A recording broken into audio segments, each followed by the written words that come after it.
is because we have Miss Robin Bennet with us, and we're going to talk about a real problem that we have here, and that is crime in Houston.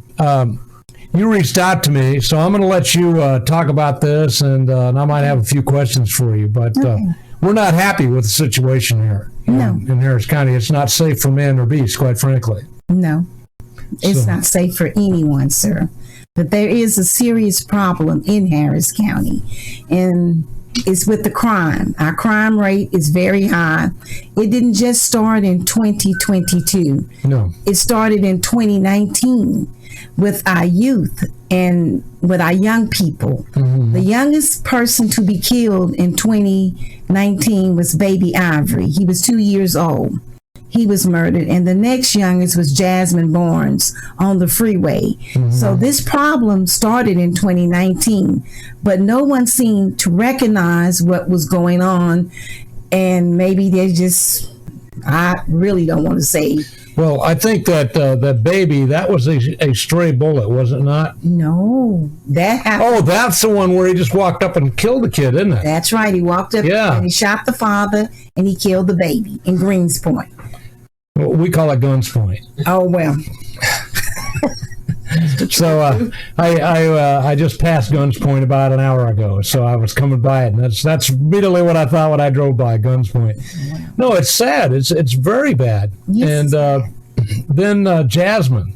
Yes. Let's. How did she end up getting murdered? Okay, Jasmine Bourne and her two other sisters and her mother, around 6:30 back in January of 2019, was driving down the freeway, I think over in Uvalde. Mm-hmm. And someone shot at them. At first, they described the man as a white man in a pickup truck, which was a very untrue statement. I remember this, yes. Yes, that was very untrue. I believe it turned out to be a couple of gangbangers, didn't it? It was two gangbangers, exactly right. They were African-American men of color. It was actually not that far from here. Oh, I didn't know it was that close to you. Yes, it was right out in this area. Yeah, but I remember there was a big foo-for-ah for about 6 months when they were looking for the white racist murderer. And it was convenient to tag it that way. To me, skin color is relatively meaningless. Amen. I don't care what language your grandfather spoke. I don't care what country you originally came from. As long as you come to the United States, you want to be an American and you want to love the Lord Jesus Christ. That's right. We're going to be friends. That's right. We're going to be brothers and sisters. We are brothers and sisters. But the problem is that everybody seems to want to dwell on the racism aspect without really talking about the serious crime problem that we have here. We have a very serious crime problem. And when you statistically, it's a hard word, I know. When you statistically divide it out, and I may offend someone, and it's not meant to offend anyone. We're here to tell truth, okay? That's all we're doing. We're telling truth here today. That's right. It's meant to be honest and transparent. Now we have more African-American males killing each other. Now, someone will go say, well, white people kill each other. All people kill each other. But statistically shows it's more African-American males killing each other. Not just in Houston, Chicago, California, Louisiana, and my hometown in Shreveport. 90% of the murders are committed by African-American males killing each other, and it needs to stop. Well, the number one crime statistic, as a friend of mine were chatting the other day, the elephant in the room, if you will, the number one cause of death for young African-American men is young African-American men. Exactly. And it ought not to be that way. No. Now, there's a lot of things that I can blame for that. One of the things I'm going to blame for that is I'm going to blame the church. And the reason I'm going to blame the church, keep in mind that I have a degree in ministry and I've been on the platform for 44 years and retired now. Yes. But the reason why I blame the church is because the church refuses to preach the whole truth. They're so afraid they're going to offend somebody. That's right. That they won't tell the truth. And I think that's a big problem. And as a result of that, there's a lot of people just don't go to church anymore because they don't want to be lied to. Yeah, and they don't want to have somebody that's just going to sit there and pat them on the back and tell them everything's okay. That's right. Because it's not okay. No, it's not okay. So No. now, for all you pastors that are listening to this, if the shoe fits, wear it. Now, if you happen to be one of the rare, small, minute amount of those that tell the absolute truth, I salute you, sir. Amen.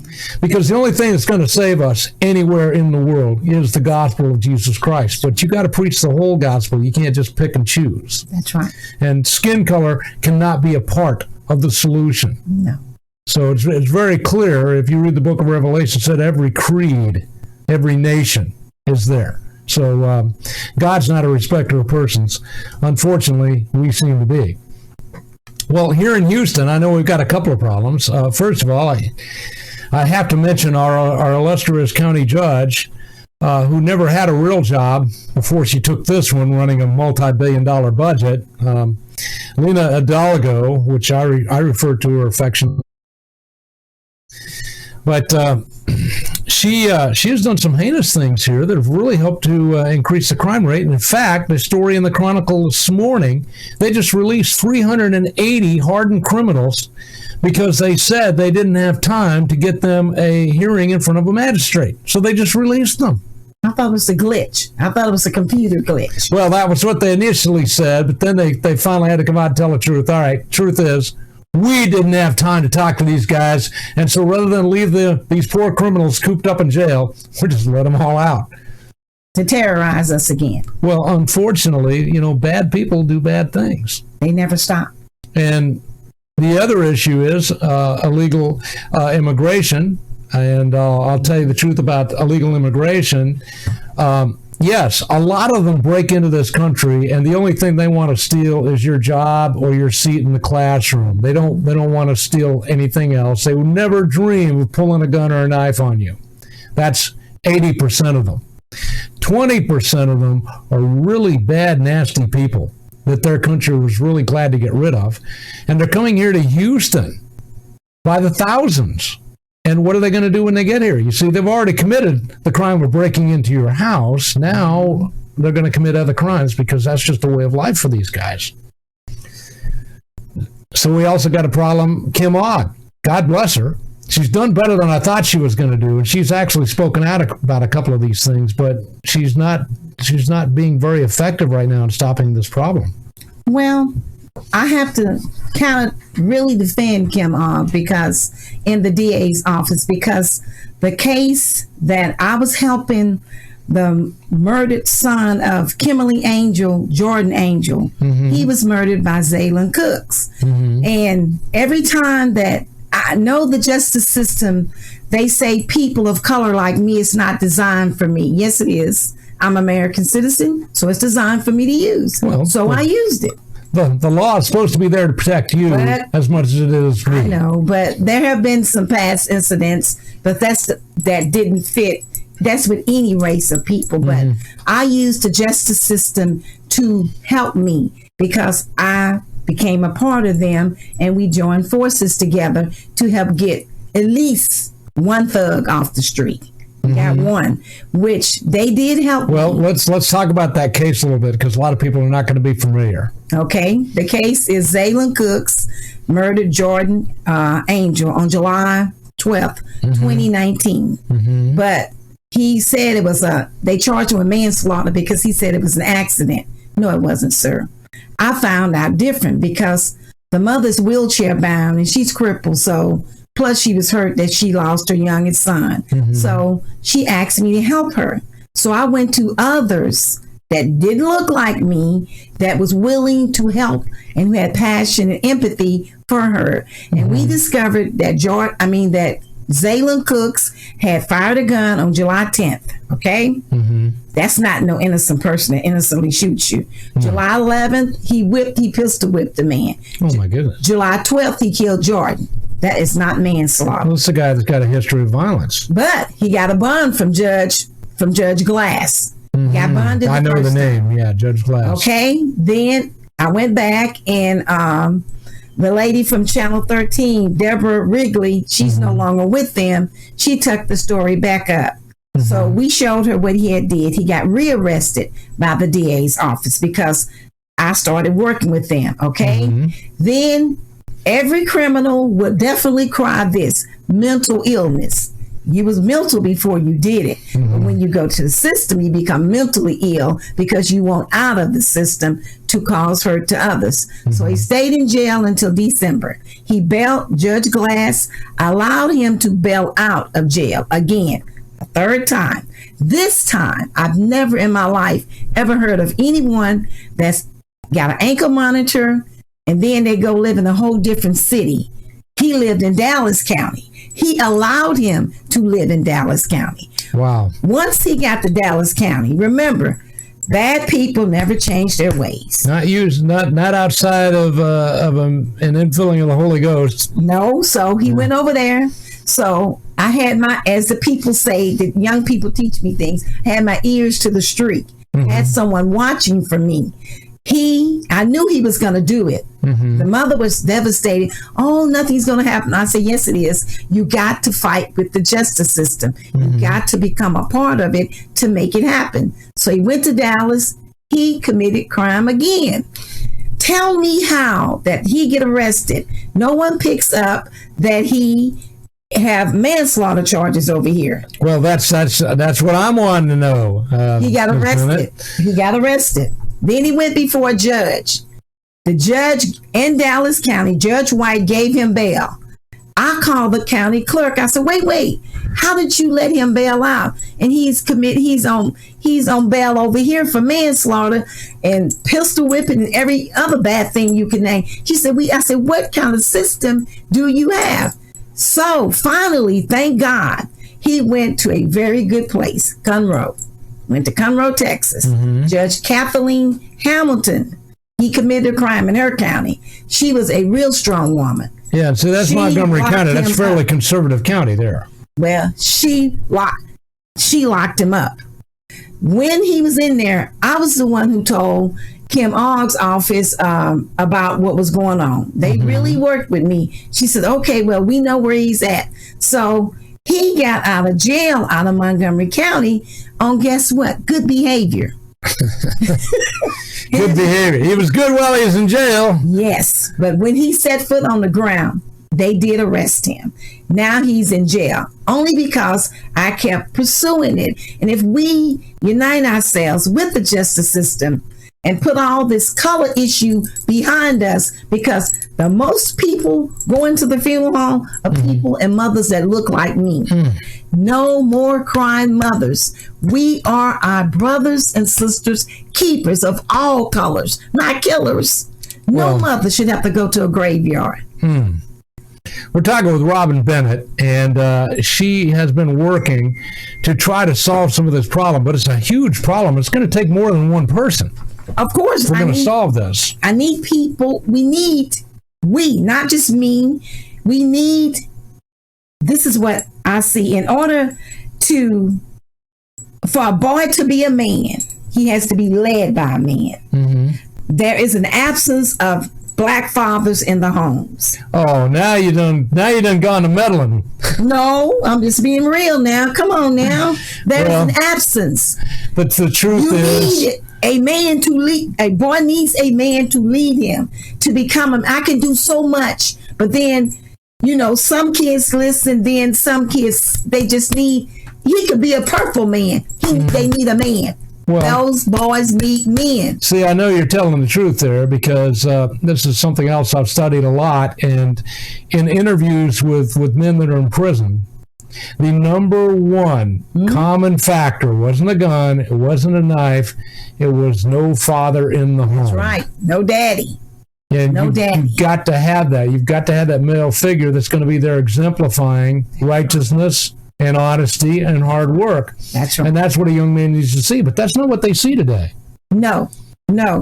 They see, we can't put it on the rappers anymore because they killed them. So we can't say, it's the music. It could be a component. Well, but it's not the component. No. The component is there's no leadership.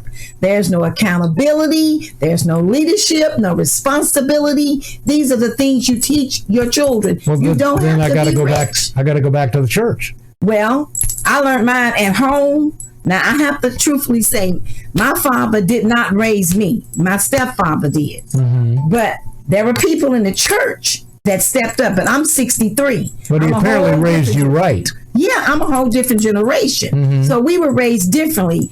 No, we went through everything, but we learned respect too. Mm-hmm. That was the key component of our upbringing, to respect everybody. These kids don't have no respect for anyone of any color, but we have got to come back to the black race. There's not going to be any black men to bear black babies. Well, the way it's going, it ain't looking good. No, Dare I mention playing Infanticide down on I-45 South, where 6 out of 10 of the babies that are killed there every day are black. Sir, I am a mother. I am an advocate. I am a woman of God. I know the word because the word was instilled in me as a little girl. Mm-hmm. I didn't have to come to Christ. They took me to Christ. I'm just being real. We need to know that our race is in trouble. I can't blame the Asians, the whites, whoever. Black and brown are the number 2 killers of each other. It's sad. It's the truth. That's what's going on. But young black men need to know they don't have to be a football player. They don't have to be a basketball player. They don't have to be a rapper. You can be whatever you want to be. But someone has to mold that into you. You can be the best welder and be the welder of the world. Mm-hmm. You can be the best janitor, but be the best janitor of the world. Yeah. We have got to teach them how to be somebody. Another thing they need to do is pull up their pants. I never seen that. When I went to school, I never seen any boys. Well, that's the prison mentality. Well, that's what that is. They're getting ready to go to jail, and we know what happens there. Pull their pants up. Of course, I could also blame public school here. My hashtag, abolish public school, because I feel like a public school system has utterly destroyed America. And it doesn't matter what color your skin is there. CPS too, don't forget about them. Any little lie those kids tell CPS, they'll come for the parents. The children want to rule us. If you tell them something, their little friends will whisper, oh, call CPS. And they'll believe the lie. I know. They won't believe the truth. When the truth is in their face, they all over in the lie instead of the truth. I had to go through that myself a couple of times with a couple of my kids, because I have four children. And well, my niece lied on me, but she soon seen. I remember one in particular. After I got done giving my son the whooping that he deserved, I said, "There's the phone. Call him up." And I'm not. He declined to do so. And of course, now he owns his own trucking company and he's doing very well for himself. That's good.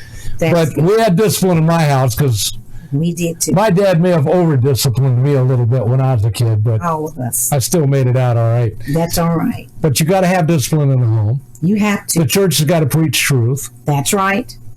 Law and order is a good thing for everybody. Yes. And so we need to see that.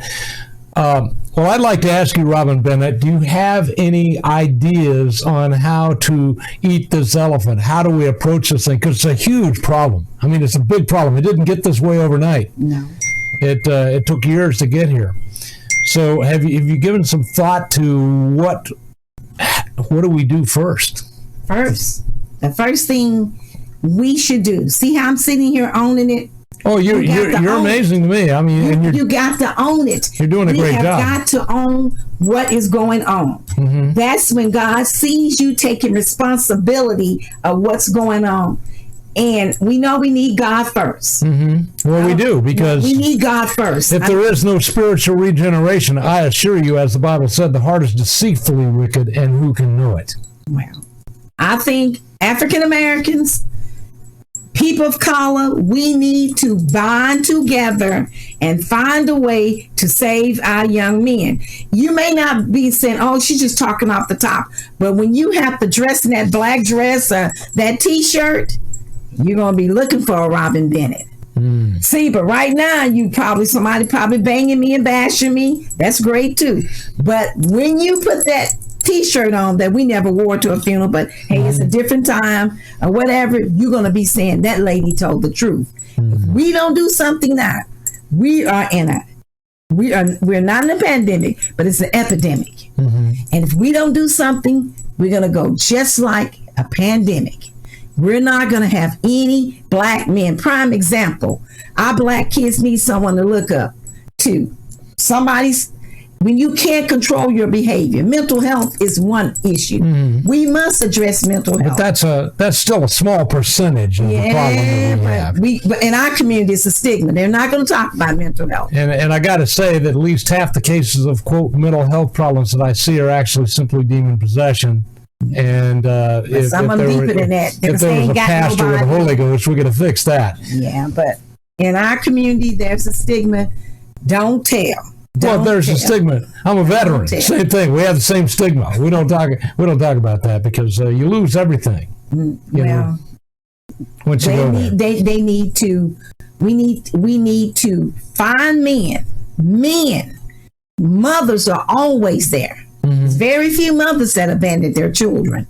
No. We need to find men that look just like me and those kids to step up and give their time and tell them, show them how to dress, show them how to wear a belt, tell them what sagging really means. You somebody's woman for the jail. Well, unfortunately, that's what it really means. That's what it means. You somebody's woman for the jail. You don't want to be nobody's woman. You want to be somebody great. You want to be somebody good. You want to be a man. You want to stand up for what you are and what you believe. And quit blaming. You got to stop blaming. That's the real thing that I see. Everybody, I wasn't raised in the blame game. We were raised to be responsible for whatever situation we got in. I'm not going to say, oh, this color did this to me. That color. You can't stop me. Only God can stop me. Are you familiar with Dr. Thomas Sowell? No. Dr. Thomas Sowell, one of the great economists of our time, happened to be black. But he talked about the reason why he got to where he is today. He said, see, when I went to school, we didn't have no affirmative action, and they didn't care how I felt. They didn't care if they hurt my feelings. No. So that's what made me the man I am today. And he wrote a great book called Vision of the Anointed, which I encourage all of you to buy and read. Okay. And how about Walter E. Williams? You know Walter E. Williams? No. Another great black economist, by the way, one of my favorite people. Thank you for educating me. So, those are two people I think everyone should know about, and I think everyone should read their stuff because these guys were genius level men. Both of them ended up being professors in Ivy League universities. See, those are the things we need to bring. But they didn't get there because of affirmative action. They got there because they were the best at what they did. Thank you. And hard work too. And they worked really hard. That's how they got there. But like Thomas Sowell said, nobody cared about how I felt. So we got that problem. How about Clarence Thomas? I know you know who he is. Yes, I know who Clarence Thomas is. Well, see, there's another great man that has done incredible stuff, and he gets beat on all the time because he's right. Well, when you say things and you be very transparent and honest, and I'm not a white side, I'm not a black side, I'm not an Asian side, I'm a right side for what's right. Well, you are on the right side of the mic, so you're in the right place. Well, I'm a right side, so when you be a right side, you're going to be labeled. But those are the men that should be role models. But we need those men and many more. As many as we could get. See how you just told me about those two economists? I never in my life heard of them before. Well, it's very sad that you haven't. I mean, Dr. Sowell, I think he wrote like 40 or 50 books. But I never heard. Maybe someone else have, but I never heard. I just never heard of them. It's just so much and so many good things that we could be doing with our young people. We have got to find them. They are lost. Just like up on the freeway yesterday, it was 5 young men. I don't know what race, creed, or color they are, but I'm 100% right. I'm right on this. It was 3 17-year-olds, 1 16 and one 15. Robin, they should have been at school. Should have been. But then on the other hand, the school's not helping them any either. Well, but they should not have been up there robbing. No, they shouldn't have been there. No. Riding down the highway can make innocent people get hurt.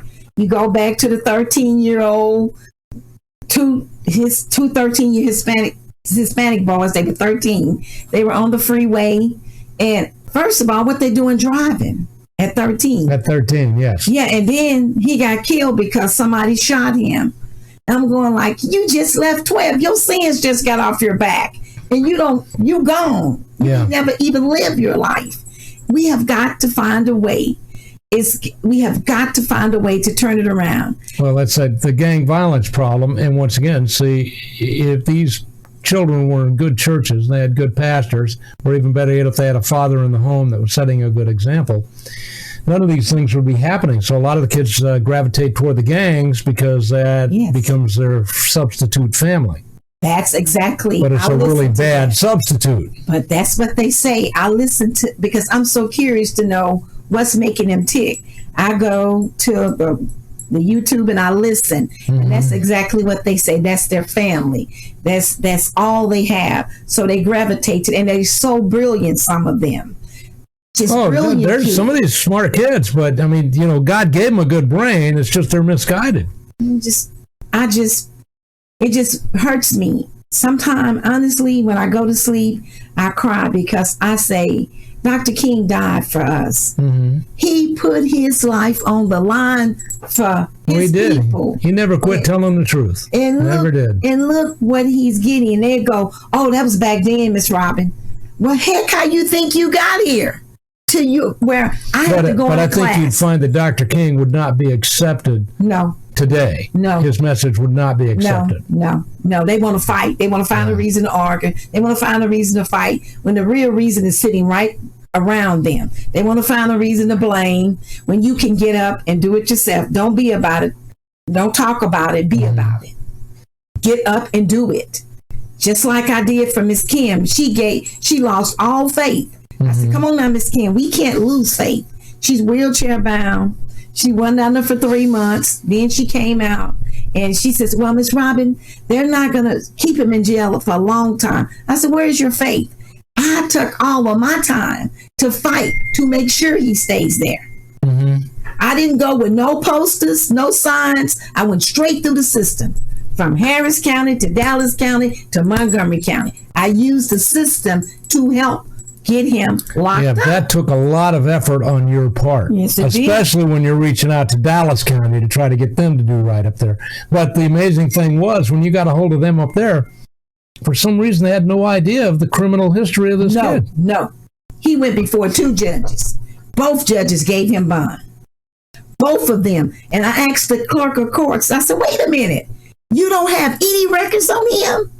She said, oh, Miss Bennet, we didn't know this. I say, well, hallelujah. Here he comes to kill somebody else's children.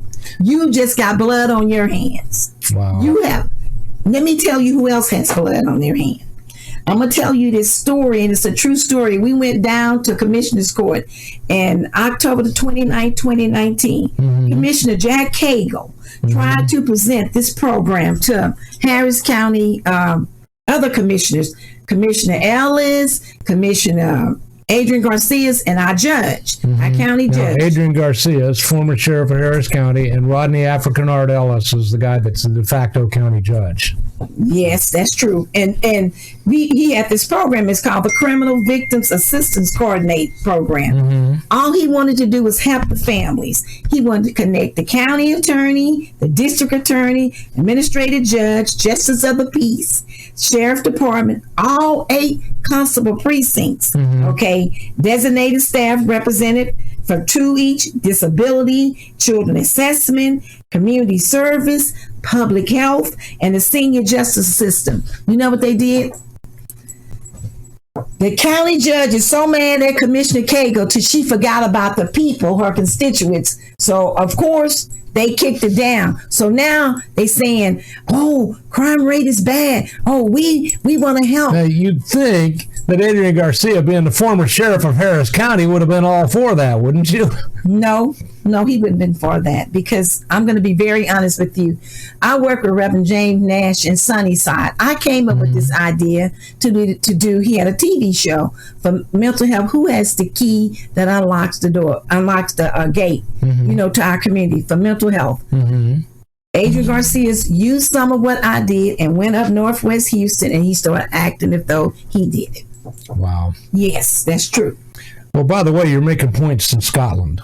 Oh, So one of my Scottish listeners said, I like this woman. She speaks a lot of sense. well, thank them very much. Thank them very, very much. So, no, you're absolutely making perfect sense here. A friend of mine, Pastor John Riles, he pastors a church down in Third Ward. Yeah, I think it's Third Ward. Pastors a church down there called Church on Holman. Mm-hmm. He's been fighting this for a couple of decades now. And it's just so hard because so many of the youngsters are involved in gang violence and drugs and prostitution.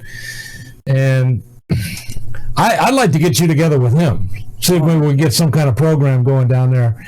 I will help him. But the problem is that if you're not the who's who, and if you're not the yes ma'am, no sir to your own black race, then they don't want anything to do with you. Because if you don't, you got to agree, everything bad happened to you, someone of another color caused it. Mm-hmm. No, some things are caused by your decisions. Some things are caused, but we can't keep continuing with this color thing. I'm sick of it. Well, I'm so sick of it. It's not got no use. Got no use for it. No, it's about the contents of your heart. Mm-hmm. And if you look every day, there's a crying black mother. And let me tell you something else. Most of them don't even have funeral money. Good heavens. No, it's GoFundMe. We got to teach economics back to our people. Well, Dr. Thomas Sowell, once again. See, I don't even know him, so I just know what we need to do. You got to find some of his stuff, but that's what he said. And he actually laid out a plan. He laid out a plan of how a young black man can get his high school education, not even go on to college, but find a good job, marry a good girl, have kids. And he laid out the entire financial plan, how that guy could retire a millionaire at 65, just working a normal daily job. So, and it was flawless. Of course, he's an economist. Wow.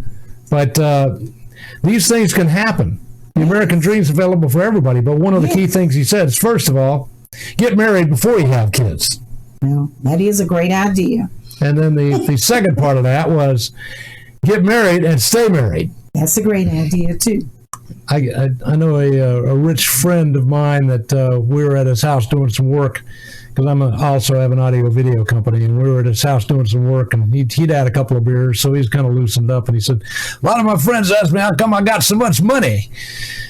He said, I tell them, I still got my first wife. Cheaper to keep her. So,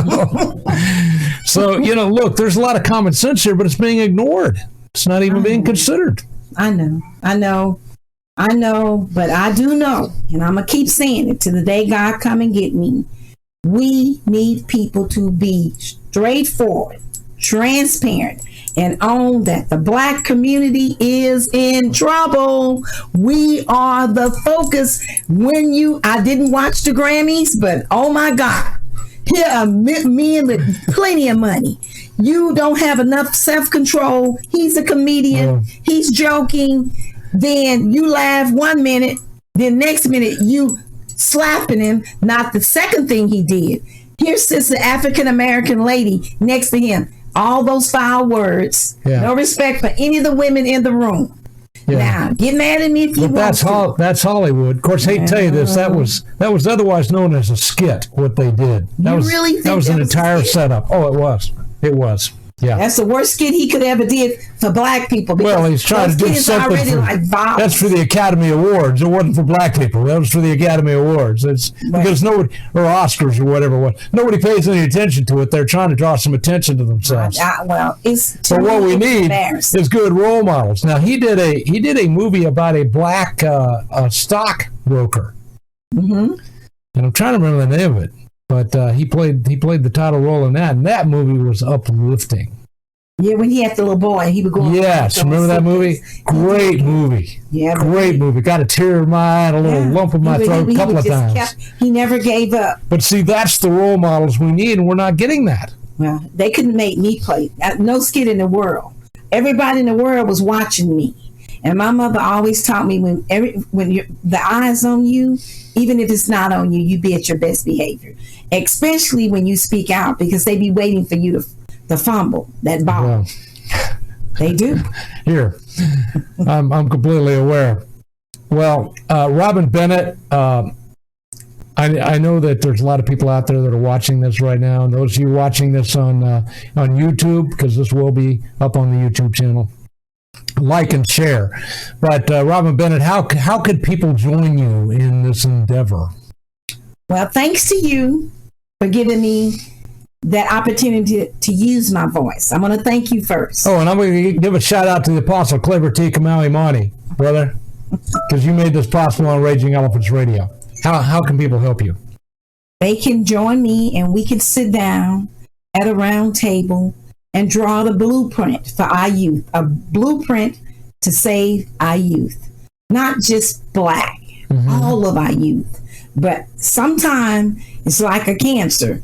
You may have a sore throat, but you may have a tumor. So the doctor chooses to get the tumor out first instead of getting give you a little lozenge for the sore throat. So we need to attack the problem where it's needed. We need to find a way to save those kids, because I might not get to save them, but maybe if I get 10, maybe I can save 8, maybe I can save 7, 5, 4, 3, or 1. But at least I tried. So I don't have any guilt on my heart. And if I could get more people to join in and help me on this campaign, put your hands down, pull your pants up, and put your gun down and have a conversation. That's what God gave me to give to our community. Well, I just appreciate you taking the time to come in here and do this, because it's not an easy thing. No. And I appreciate it. You speak very well. You've done an excellent job of laying out your case. It's going to take all of us, guys. So if you're interested in helping Robin Bennet do this, and I certainly am, then what I would ask you to do is contact me. Let's see if we can put something together. And I know a few folks, and let's see if we can put something together to start making a difference. Now, I'll tell you what else you can do. Lena Hidalgo is the death of this county. You guys have got to get out there. There's an election coming up. Now, if you voted in the primary, you can vote for whoever's going to win that primary. But if you didn't vote in the primary, you're just going to have to wait until November. And I can assure you, either of her opponents are better than she is. So I'm just going to ask you guys to get involved, to do what you can. And not everybody has to do it all. We just need a few people that are willing to do something. Amen. So, and I'm going to work with that too. So we're going to hit a break. We're going to be right back on Right Side of the Mic. And you guys enjoy the music. And thank you, Robin Bennet. Thank you, too. I'm very grateful.